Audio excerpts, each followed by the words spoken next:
여러분 인생에서 가장 치욕스러운 순간들이 혹시 있으신지요? 다시는 돌아보고 싶지 않은, 상상만 해도 치가 떨리는 그런 순간들이 있으신지요? 있으시겠지요? 저에게는 치욕스러운 순간은 아니지만 다시 돌아가고 싶지 않은 시간들은 있습니다. 제가 사진 하나를 준비했는데 사진 하나를 좀 보시면, 여기가 어딘고 하면 2000년부터 2002년 초까지 제가 피츠버그에 살 때 거주했던 곳입니다. 피츠버그의 아주 외곽입니다. 1층은 그로서리 마켓이고 2층과 3층이 살림집인데 저는 당시 2층에 살고 있었습니다. 그 당시 저는 랭귀지 스쿨 다니면서 학교 갔다 오면 1층 그로서리 마켓에서 짬짬이 아르바이트를 하곤 했었습니다. 바로 이곳에서 제가 제 인생의 가장 위험한 시기를 보냈습니다. 강도를 3번이나 만났던 데가 바로 이때 여기입니다. 다른 사진을 하나를 더 보시면 이렇게 바뀌었습니다. 왼쪽과 오른쪽 차이가 나시죠? 최근에 어떤 분이 이 집을 사셔가지고 리모델링을 하신 것 같더라고요. 모르겠습니다. 왜 3번이나 강도를 당했는지. 아마도 그 당시 그 지역 불량배들에게 저 가게가 소위 맛집으로 소문이 났을지도 모릅니다. 가면 무조건 돈 구할 수 있다. 저는 이때 경험으로 지금도 혼자서 덩치 큰 흑인을 길거리에서 만나면 저도 모르게 움츠려들고 피하여 돌아가려고 합니다. 일종의 트라우마라고 할 수가 있습니다. 그런데 제 인생에서 하나님의 강권적인 역사를 가장 강력하게 느꼈던 순간을 꼽으라면 저는 또한 피츠버그에서의 삶이라 할 수 있습니다. 그때만큼 제 인생을, 제 생명을 하나님의 손이 강하게 붙잡고 계심을 느꼈던 순간도 없었을 것입니다. 그래서 저곳 주소를 지금도 잊지 못합니다. 5427 웨슬리 애비뉴. 가게 이름은 그레이스 마켓이에요. 그레이스 마켓. 가게 이름은 그레이스 마켓인데 그곳에서 얼마나 힘든 시간을 보냈던지 기억에 떠올리기도 싫은 잊고 싶은 장소이지만 또 한편으로는 영원히 잊어서는 안 될 반드시 기억해야 할 장소이기도 합니다. 사무엘 시대 이스라엘 백성들에게도 그와 같은 장소가 있었습니다. 그곳은 바로 에벤에셀이라는 장소입니다. 우리는 에벤에셀 하면 하나님이 여기까지 도우신 승리의 장소로만 기억을 하고 있지만 사실 에벤에셀은 이스라엘 백성들이 블레셋과의 전투에서 아벡 전투라고 하는데 이 블레셋과의 전투에서 법궤를 빼앗기고 대패배를 경험했던 장소이기도 합니다. 따라서 에벤에셀은 이스라엘 백성들에게 기억에 떠올리기도 싫은 잊고 싶은 장소이지만 하나님은 그곳을 영원히 잊어서는 안 될 반드시 기억해야 할 장소로 바꿔주셨습니다. 오늘 우리 인생의 에벤에셀과 같은 고통스러운 시간, 고통스러운 장소, 고통스러운 사건들, 그래서 잊고 싶은 그 모든 것들을 영원히 잊어서는 안 될 반드시 기억해야 할 장소로 바꿔주실 하나님을 기대하시면서 오늘 우리에게 주시는 말씀을 함께 상고해 보았으면 합니다. 지난 시간에 이어지는 말씀이기 때문에 잠시 앞부분의 말씀을 기억하고자 좀 말씀드리면 엘리 시대에 빼앗겼던 법궤가 하나님의 능력으로 다시금 이스라엘 땅으로 돌아오고 벳세메스에서 한 차례 불경건한 행동으로 70명이 죽는 사건이 발생한 뒤에 법궤는 조심스럽게 기랏 여아림으로 옮겨지게 되고 그곳에서 20여 년간 머물게 됩니다.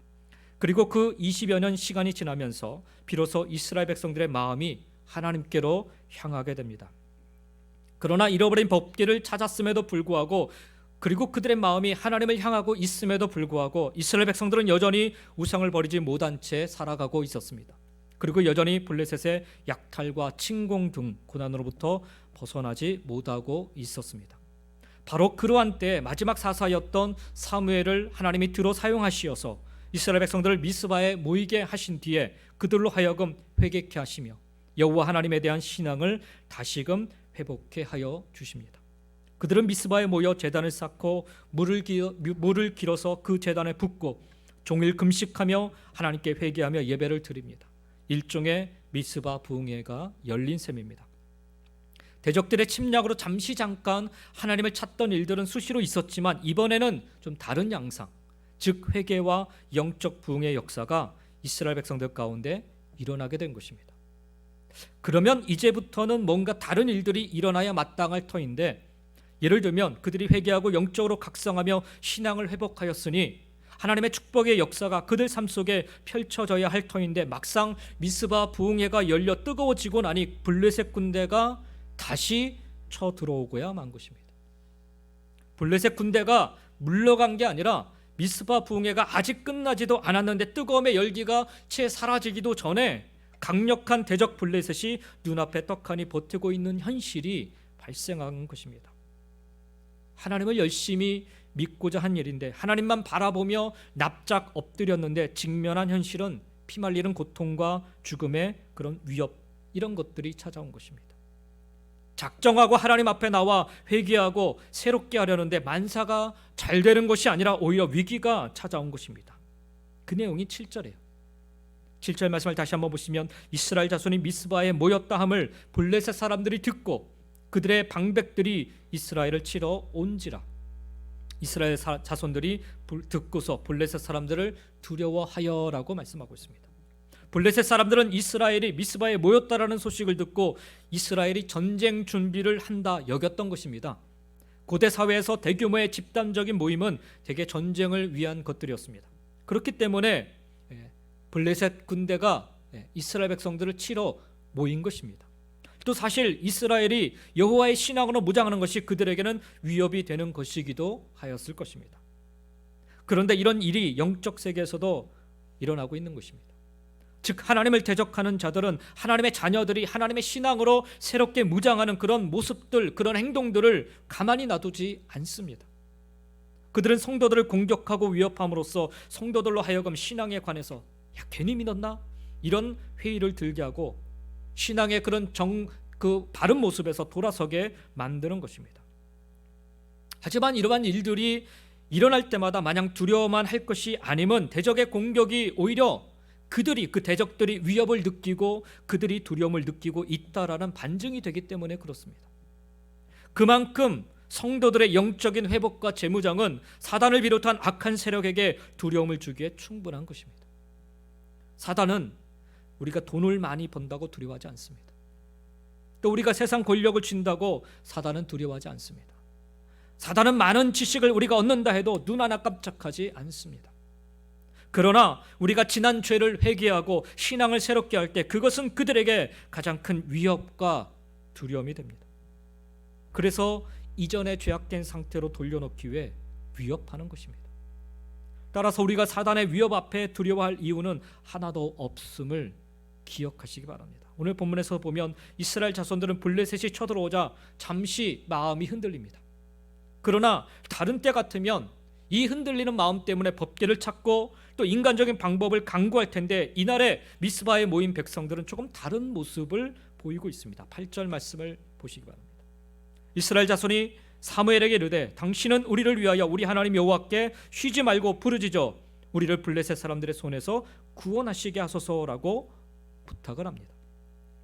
블레셋이 군대를 이끌고 쳐들어온 상황을 알았다라면 그 다음에 이스라엘 백성들이 취해야 할 조치는 그들도 무장하는 일입니다. 그렇지 않겠습니까? 막상 군대가 쳐들어왔으니 야, 우리도 싸워야 되겠다라고 군대를 편성하고 어떻게 싸울지를 논의하는 일이 그들이 먼저 해야 될 일이었을 것입니다. 그런데 지금 이스라엘 백성들이 보인 태도를 보면은 이전과는 확연히 다른 모습입니다.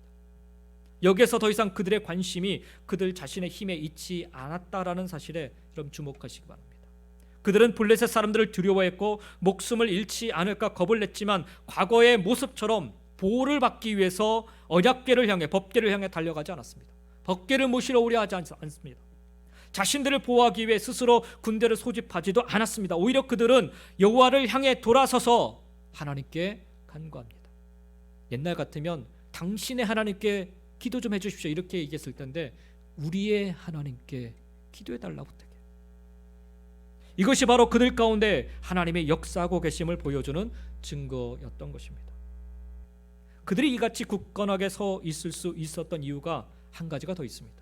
그것은 바로 사무엘의 모습 속에서 그들은 하나님의 강력한 역사를 느끼고 있었기 때문입니다. 9절을 보시면 사무엘이 젖 먹는 어린 양 하나를 가져다가 온전한 범죄를 여호와께 드리고라고 말씀합니다. 블레셋이 쳐들어온 사실에 사무엘은 미동도 하지 않고 자신이 해야 할 일, 즉 하나님께 예배 드리는 일을 묵묵히 감당하고 있습니다. 성도로서 해야 할 일은 하나님께 예배 드리는 일입니다. 하나님의 백성으로서 지금 당장 해야 할 일은 하나님을 섬기는 일인 것입니다. 하나님께서 출애굽한 뒤에 광야에서 이스라엘 백성들에게 가르친 것은요, 그래서 싸움하는 기술이 아니라 하나님께 제사드리며 섬기는 일이었던 것입니다.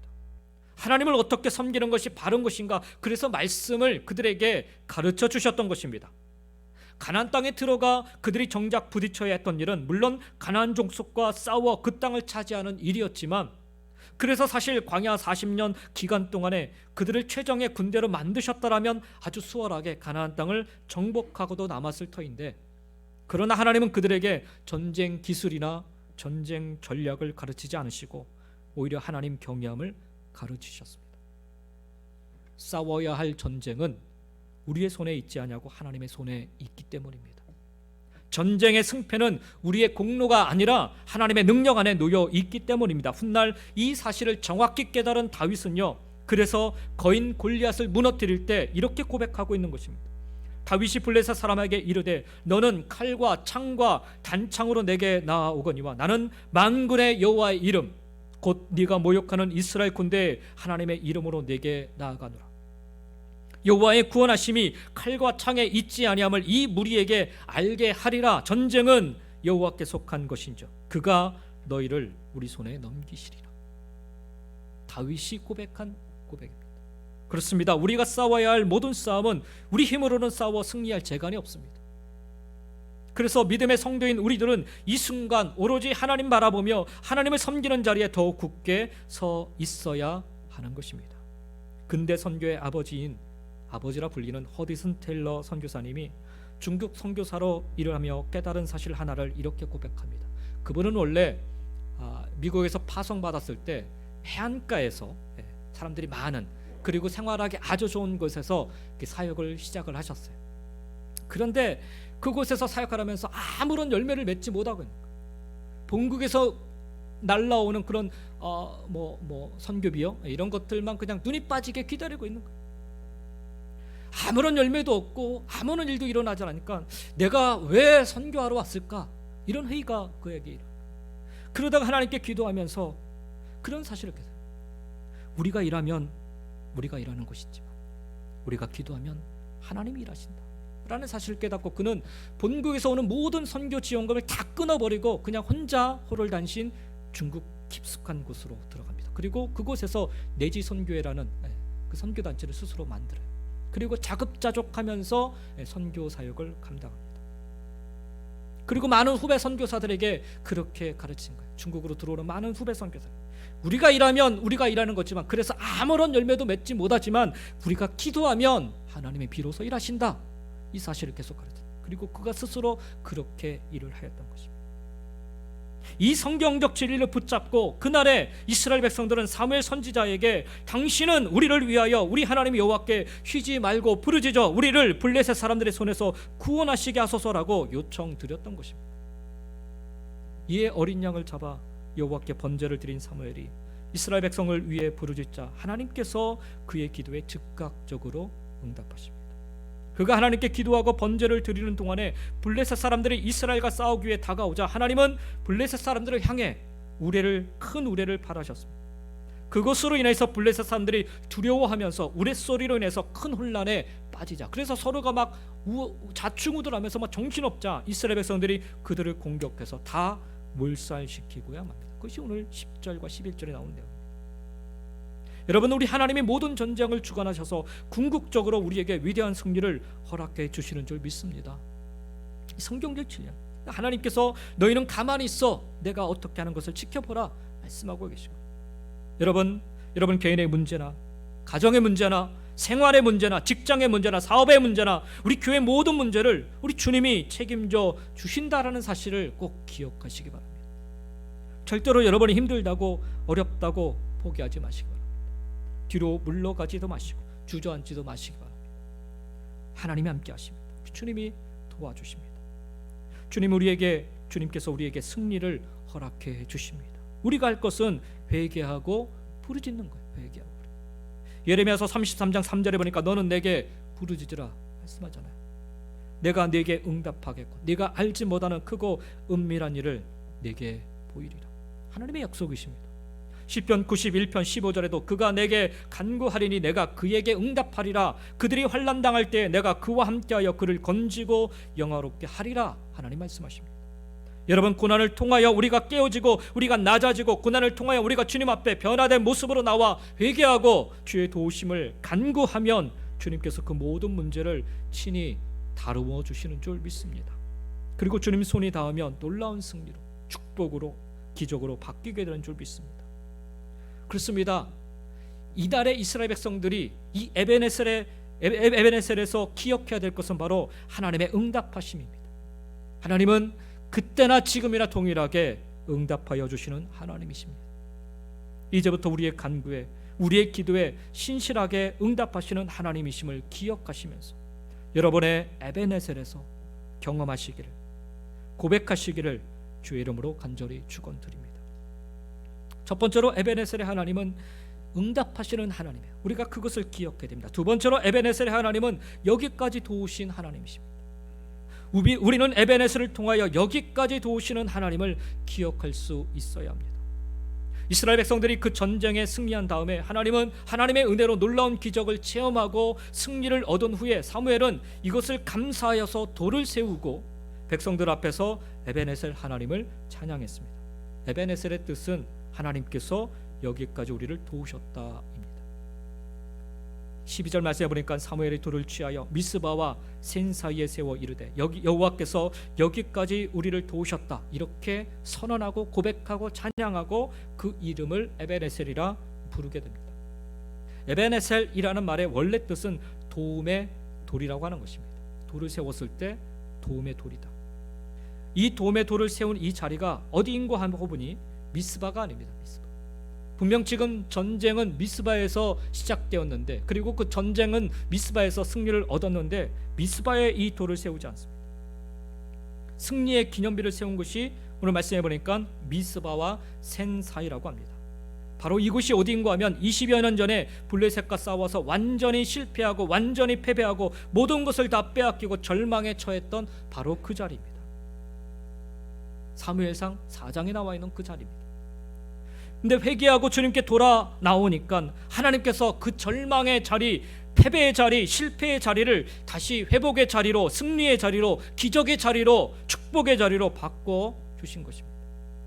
여러분이 어떤 삶을 살았던지 간에 어떠한 실패가 계속되었고 어떠한 좌절이 계속되었고 어떠한 상처가 깊은 그러한 삶을 살았다고 할지라도 우리가 주님을 믿고 의지하고 나아가면 그 절망의 자리가 변하여 희망의 자리가 되고 상처의 자리가 변하여 축복의 자리로 바꿔지는 은혜가 임하게 되는 것입니다. 이스라엘이 실패하고 이스라엘이 패배하고 이스라엘이 절망에 빠진 그 자리를 변화시켜서 기적의 자리로, 승리의 자리로, 축복의 자리로 하나님이 만들어 주셨습니다. 이것이 바로 하나님의 은혜입니다. 이 모든 것이 하나님의 은혜이죠. 얼마나 감사한지요. 고린도전서 15장 10절의 사도 바울의 고백을 우리는 기억합니다. 그러나 내가 나의 나 된 것은 하나님의 은혜로 된 것이 내게 주신 그의 은혜가 헛되지 아니하여 내가 모든 사도보다 더 많이 수고하였으나 내가 한 것이 아니요 오직 나와 함께 하신 하나님의 은혜로다라고. 여러분들이 스스로 모든 것을 다 잘하고 하는 것마다 모든 문제가 다 해결되고 잘 되어서 여기까지 온 것이 아니라 이스라엘 백성들이 뭘 잘해서 이 승리를 얻은 것이 아니라 뒤를 돌아보니 죄밖에 없는데 주님이 도와주셔서 주님이 함께하여 주셔서 주님이 이기게 해주셔서 오늘 여기까지 오게 된 것입니다. 그들이 잘해서 이 승리를 얻은 것이 아니라 그들이 하나님께 회개하며 하나님께 예배하며 하나님께 기도했을 때 하나님이 도와주셔서 하나님의 은혜로 말미암아 이 미스바의 승리를 얻을 수 있었다는 거죠. 그러니 만입이 있어도 그 은혜를 다 갚을 수 없는 것입니다. 첫째도 감사요, 둘째도 감사요, 마지막도 감사입니다. 이 모든 것이 은혜이기 때문에 사무엘을 통하여 하나님께서 가르쳐 주시는 것입니다. 하나님이 여기까지 지금 이 자리까지 도우셨습니다라고 가르쳐 주시는 거예요. 사랑하는 성도 여러분, 우리도 그렇게 고백할 수 있어야 됩니다. 내 힘으로 한 것이 아니라 하나님의 힘이, 하나님의 능력이, 하나님의 역사하심이 오늘 우리에게 넉넉히 이겨나갈 수 있는 힘과 능력을 주신다는 사실. 그래서 우리도 여기까지 도우셨습니다라고 에베네셀의 하나님을 고백할 수 있기를 간절히 소망합니다. 또 한 가지, 이곳 에베네셀에 돌을 세워 이것을 기념케 하신 이유는요, 단지 이날에 여기에서의 승리를 기념하기 위해서만이 아니라는 사실을 우리는 기억해야 됩니다. 여기까지 우리를 도우셨다라고 하면서 이 기념비를 미스바가 아닌 이곳 에베네셀에 세우게 하신 이유는 과거에 에베네셀에서 어떠한 일이 있었는지를 그들로 하여금 기억하도록 하기 위함입니다. 사무엘상 4장으로 돌아가서 보면 그들이 그날 에베네셀에서 왜 처절한 실패를 경험했는지, 왜 그들은 법궤까지 빼앗기는 수모와 4,000명이나 되는 백성들이 죽어야만 했는지, 그날의 패배는 무엇 때문이었는지를 기억하게 하기 위해서 바로 에베네셀이라는 곳에 이 기념비를 세우게 하신 것입니다. 그들은 하나님을 멀리하였음에도 불구하고 마치 하나님은 자신들과 늘 함께 하시며 자신들이 필요로 할 때 도와주셔야 하는 신으로, 자신들이 부리는 신으로 여기고 있었습니다. 한마디로 얘기하면 내 마음대로 신, 내 마음대로의 신으로 그들 스스로 전락시켜버린 하나님, 그 하나님에 의해 그들의 무너진 신앙으로 말미암아 과거 에베네셀에서의 전투에서 뼈저린 실패를 경험했음을 기억하도록 하나님은 사무엘을 통해 이 에베네셀에 세운 기념비를 통해 말씀하고 계신 것입니다. 그렇습니다, 여러분. 여기까지는 우리의 승리, 우리의 성공, 우리의 행복한 순간만을 의미하지 않습니다. 우리의 패배, 우리의 실패, 우리의 불행의 순간까지도 다 담고 있는 것이 바로 여기까지입니다. 여기까지. 과거 출애굽한 이스라엘 백성들이요, 여호수아의 인도하에 요단강을 건넌 후 그들도 요단강 바닥에서 건진 돌 12개를 취해서 기념비를 쌓았던 적이 있습니다. 그때 여호수아는 훗날 이스라엘 자손들이 이 돌이 무엇인지를 묻게 된다면 이와 같이 대답해 주라고 하면서 가르칩니다. 너희는 너희의 자손들에게 알게 하여 이르기를, 이스라엘이 마른 땅을 밟고 이 요단을 건넜음이라. 너희 하나님 여호와께서 요단물을 너희 앞에서 마르게 하사 너희를 건너게 하신 것이 너희의 하나님 여호와께서 우리 앞에 홍해를 말리시고 우리를 건너게 하심과 같았나니, 이는 땅의 모든 백성에게 여호와의 손이 강하신 것을 알게 하며 너희가 너희의 하나님 여호와를 항상 경외하게 하려 하심이라 라고 여호수아서 4장 22절부터 24절에 말씀합니다. 그들이 요단강가에서 12개의 돌로 세운 기념비를 통해 기억해야 할 하나님은 단지 요단강을 무사히 건너게 하신 하나님이 아니었습니다. 하나님의 능력으로 출애굽했던 그 순간부터 광야 40년 동안 함께 하신 하나님, 그리고 마침내 가나안 땅으로 인도하신 하나님을 기억해 하기 위함이었습니다. 그리고 그 하나님에 대한 기억은 이스라엘 백성들에게 무한한 축복만을 약속하여 주신 하나님의 모습만이 아니라 그들의 범죄함에, 그들의 믿음 없음에, 그들의 순종치 않음에 심판하여 광야 40년의 세월을 보낼 수밖에 없었던 그 모든 기억까지를 다 포함하고 있는 것입니다. 그것이 바로 12돌을 취하여 요단강가에 기념비를 세우고 여기까지 하나님의 강하신 손으로 우리를 인도하셨음을 고백하게 하기 위한 진짜 이유요 의미인 것입니다. 잘된 것만을 기억하라는 게 아니에요, 여러분. 우리의 실패도, 하나님 앞에 범죄함으로 말미암아 하나님의 채찍과 징계하심도 기억해야 된다라는 거예요. 그래서 에베네셀에 세운 거예요. 여기까지 도우셨다. 그날에 무슨 일이 있었는지, 그리고 오늘 무슨 일이 있었는지를 기억하게 하시기 위함이죠. 그래서 우리를 도우신 하나님을, 우리의 기도에 응답하신 하나님, 기적을 이루시는 하나님으로만 생각해서는 안 되는 것입니다. 우리의 죄악에 대해 심판하시는 하나님이시기도 함을 깨달아야 하는 것입니다. 여기까지 도우신 하나님은요, 우리에게 승리만을 주신 하나님이 아니라 우리가 잘못했을 때 우리를 징계하시고 우리를 심판하시며 우리에게 채찍질을 가하시는 하나님이시기도 하다는 사실이에요. 여기까지 우리를 도우신 하나님은 우리의 죄를 심판하시고 우리의 회개와 돌이킴의 구원을 베풀기도 하시는 그 모든 것을 다 담고 계신 하나님이십니다. 바로 그러한 이유 때문에 하나님은 사무엘로 하여금 그날의 승리를 거둔 미스바가 아니라 에베네셀에 이 기념비를 세우게 하신 것입니다. 사랑하는 성도 여러분, 오늘 이 시간에 여기까지 우리를 도우신 하나님을 찬양하기 원합니다. 우리의 과거 절망의 자리 가운데 오셔서 우리를 도우시고 회복시켜 주신 주님이 오늘 지금 이 시간에 이 자리에서도 우리와 함께 계셔서 우리를 돕고 계시고, 그리고 우리 일생 다 가도록 우리 호흡 마치는 그날까지 주님 함께 하셔서 우리를 도와주실 것입니다. 얼마나 감사한지. 그런 여러분, 여기까지 우리를 도우신 하나님을 마음껏 찬양하시고 감사하시기 바랍니다. 그러나 거기서 멈추지 마시고 순간순간 우리의 행실을 돌아보시면서 순종치 못함으로 인하여서, 믿음이 없음으로 인하여서, 말씀대로 살아가지 못함으로 인하여서, 무엇보다 하나님을 온전히 경외하지 않음으로 인하여서 과거 우리가 경험했던 하나님의 심판도 반드시 기억하시기 바랍니다. 그리고 늘 회개함으로 하나님 앞에 바른 믿음으로, 바른 신앙으로 살아가기를 고백하고 결단하며 살아가시기를 주의 이름으로 간절히 축원드립니다. 여기까지 도우신 에베네셀의 하나님, 바로 그와 같은 하나님을 기억하는 것입니다. 마지막 세 번째로, 에베네셀의 하나님은 회복의 은혜를 주시는 하나님이십니다. 우리는 이 사실 또한 기억해야 합니다. 이스라엘 백성들이 에베네셀의 기념비를 세운 다음에 하나님께서 놀라운 축복을 주셨는데요, 그 축복에 대해서 사무엘상 7장 13절은 이렇게 말씀하고 있습니다. 이에 블레셋 사람들이 굴복하여 다시는 이스라엘 지역 안에 들어오지 못하였으며 여호와의 손이 사무엘이 사는 날 동안에 블레셋 사람을 막으심에라고 말씀합니다. 하나님이 함께 하시니까 다시는 대적들이 쳐들어오지 못했습니다. 언제 하나님이 함께 하셨습니까? 저들이 회개하고 죄를 뉘우치고 주님 앞에 돌아오니까 하나님의 권능의 손으로 함께 하셔서 모든 환난을 물리쳐 주시고 그들 앞에 축복의 대로를 열어주셔서 은혜 가운데 축복을 누리며 하나님의 모든 베푸시는 은혜를 누리며 살아갈 수 있도록 만들어 주신 것입니다. 얼마나 감사한지요. 그런데 우리에게 축복을 주시는데 우리의 과거 속의 상처를 받고 잃어버린 것까지 회복시켜 주시는 하나님이세요. 14절 말씀을 보십시오. 블레셋 사람들이 이스라엘에게서 빼앗았던 성읍이 에그론부터 가드까지 이스라엘에게 회복돼. 이스라엘이 그 사방 지역을 블레셋 사람들의 손에서 도로 찾았고 또 이스라엘과 아모리 사람 사이에 평화가 있었더라 말씀합니다.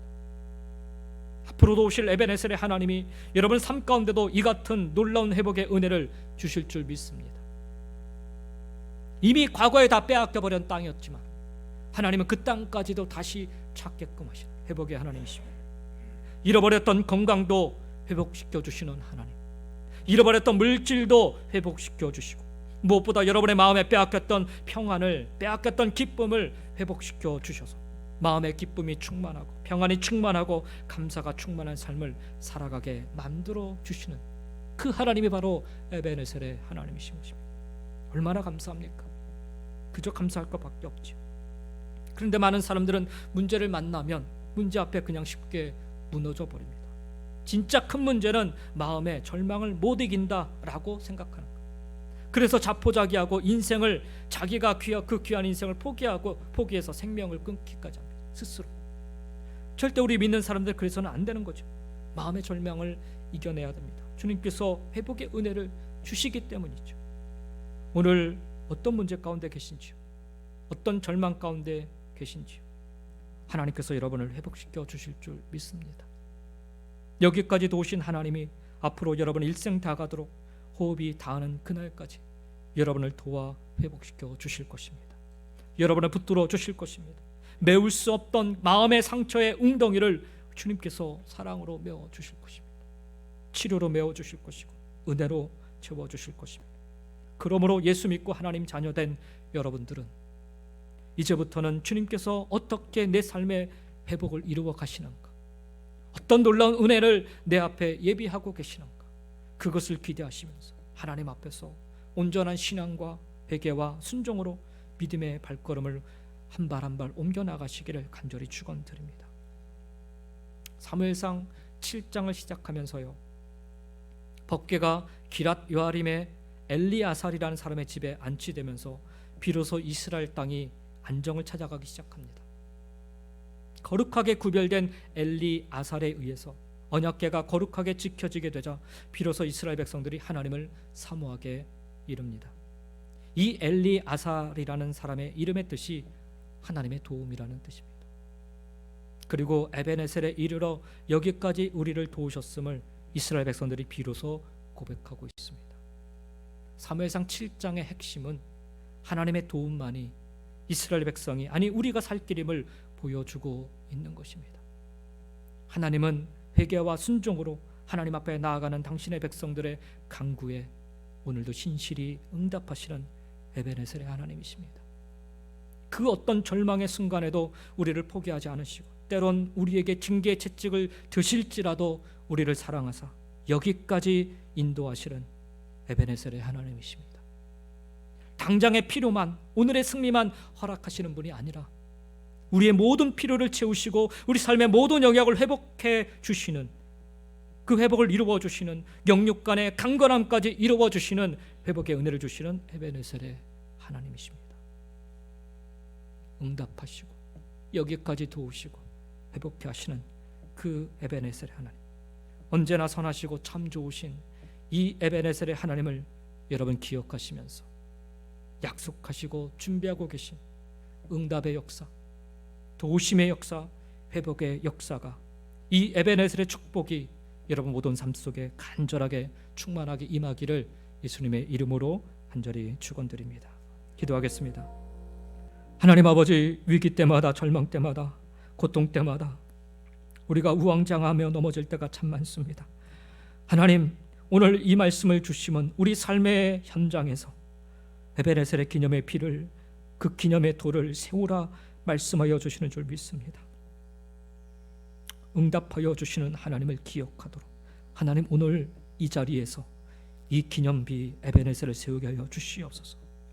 여기까지 도우시는 하나님을 바라보면서 때로는 우리가 잘못된 길로 갈 때 우리를 채찍하시고 징계하시며 우리를 심판하시는 하나님을 바라보며, 또 하나님 구원하여 주시고 사랑하여 주시는 그 하나님의 긍휼하심을 바라보며 여기에, 이 자리에 우리의 기념비 에베네셀을 세우게 하여 주시옵소서.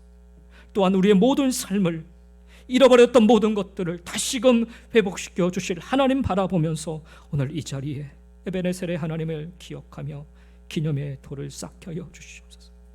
이 말씀을 우리에게 주심은 순간순간마다 하나님을 기억하라 말씀하여 주신 줄 믿습니다. 에베네셀의 하나님을 기억하며 살게 하여 주시옵소서. 에베네셀의 그 하나님의 축복을 누리며 살게 하여 주시옵소서. 하나님, 오늘 우리의 삶 속에 하나님 모든 사람들에게 에베네셀의 하나님, 살아계신 하나님을 증거하고도 남을 수 있도록 역사해 주시옵소서. 감사드리며 예수님의 이름으로 기도드리옵나이다.